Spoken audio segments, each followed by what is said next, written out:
കല്യാണം കഴിക്കാൻ വേണ്ടി റെഡി ആയിട്ട് നിൽക്കുന്ന ആളുകളാണ് ഇത് എന്റെ മുന്നിലൊക്കെ ഇരിക്കുന്നത്.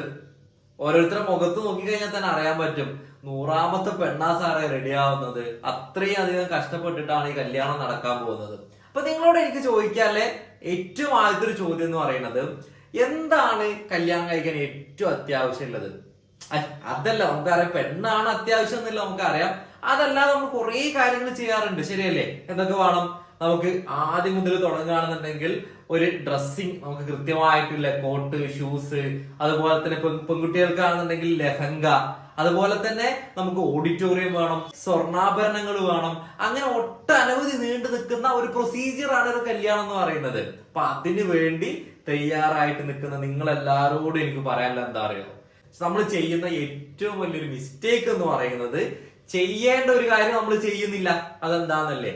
നമ്മള് കുറച്ച് ടെസ്റ്റുകൾ ചെയ്യണം. അവനപ്പോ വിചാരിക്കുന്നുണ്ട് ടെസ്റ്റുകൾ ചെയ്യണം എന്ന് പറഞ്ഞപ്പം ഒരു പെണ്ണ് കിട്ടാൻ വേണ്ടിട്ട് എത്ര അധികം കഷ്ടപ്പെട്ടു. ഇനി ടെസ്റ്റ് കൂടി പോയി പറഞ്ഞു കഴിഞ്ഞാൽ ആ പെണ്ണുകൂടി അങ്ങ് പോയി കിട്ടുന്നില്ലത്. അങ്ങനെയല്ല, നമുക്കറിയാം ഇന്നത്തെ കാലഘട്ടം കുറെ അധികം ചേഞ്ച് ചെയ്തിട്ടുണ്ട്. നിർബന്ധമായിട്ട് ഞാൻ ഈ പറയുന്ന ടെസ്റ്റുകൾ നിങ്ങൾ ചെയ്തേ പറ്റും. നമുക്ക് നോക്കാം ഏതൊക്കെയാന്നുള്ളത്. ഏറ്റവും ആദ്യം എന്ന് പറയുന്നത് ഇൻഫെർട്ടിലിറ്റി ടെസ്റ്റ് ആണ്. ഇൻഫെർട്ടിലിറ്റി ടെസ്റ്റ് എന്ന് പറഞ്ഞു കഴിഞ്ഞാല് നമുക്ക് ഭാവിയിൽ കുട്ടികൾ ഉണ്ടാവോ ഇല്ലേ നമുക്ക് തിരിച്ചറിയണ്ടേ, അതിനും ടെസ്റ്റ് ഉണ്ട്. അതേതൊക്കെയാണ്?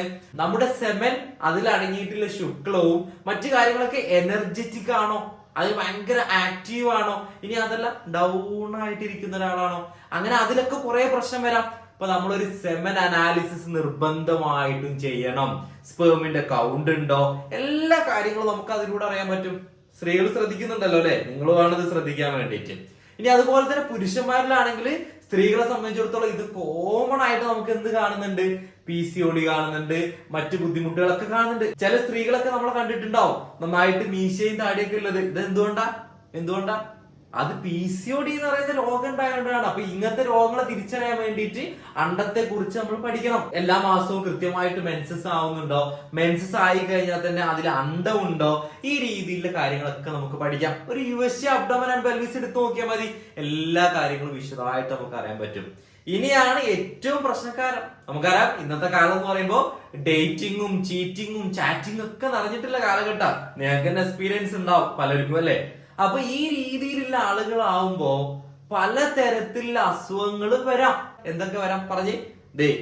HIV വരാം. പേടിപ്പിക്കാൻ വേണ്ടി പറയുന്നൊന്നുമല്ല, നിങ്ങളെ പ്രൊട്ടക്ഷന് വേണ്ടിയിട്ട് പറയുന്നതാണ്. HIV വരാം. പിന്നെ അതുപോലെ തന്നെ മറ്റ് STDകൾ, സെക്ഷുവലി ട്രാൻസ്മിറ്റഡ് ആയിട്ടുള്ള ഡിസീസുകൾ, അതിൽ ഏതൊക്കെ വരുന്നുണ്ട് നമുക്കറിയാം. നമ്മുടെ എർപ്പിസ്, സിഫിലിസ്, അതുപോലെ തന്നെ ഏറ്റവും വളരെ HIV-ലേറെ സ്പ്രെഡിലെ ഹെപ്പറ്റൈറ്റിസ് B രോഗാവസ്ഥ വരാം, ഹെപ്പറ്റൈറ്റിസ് C രോഗാവസ്ഥ വരാം. അങ്ങനെ നീണ്ടു നിൽക്കുന്ന ഒരു നേര തന്നെ ഉണ്ട് എന്ന് പറയുന്നത് ഈ ഒരു സെക്ഷുവലി ട്രാൻസ്മിറ്റഡ് ഡിസീസിൽ. നമ്മൾ കാണുമ്പോൾ ഒറ്റ നോട്ടം നോക്കിയിട്ട് പെണ്ണ് കാണാൻ കൊള്ളാം, എല്ലാം സൂപ്പറാ അതൊക്കെ പറഞ്ഞ് അങ്ങ് ഉറപ്പിച്ചു കഴിഞ്ഞു കഴിഞ്ഞാല് പുറകിൽ നടന്ന കാര്യം നമ്മൾ അറിയണമെന്നില്ല. അതുകൊണ്ട് ഇത് നിർബന്ധമായിട്ട് നിങ്ങൾ ചെയ്തിരിക്കണം. ഇനി അതുപോലെ തന്നെ നമ്മൾ അറിഞ്ഞിരിക്കേണ്ട ഒരു കാര്യം എന്ന് പറയുന്നത് എന്താണ്?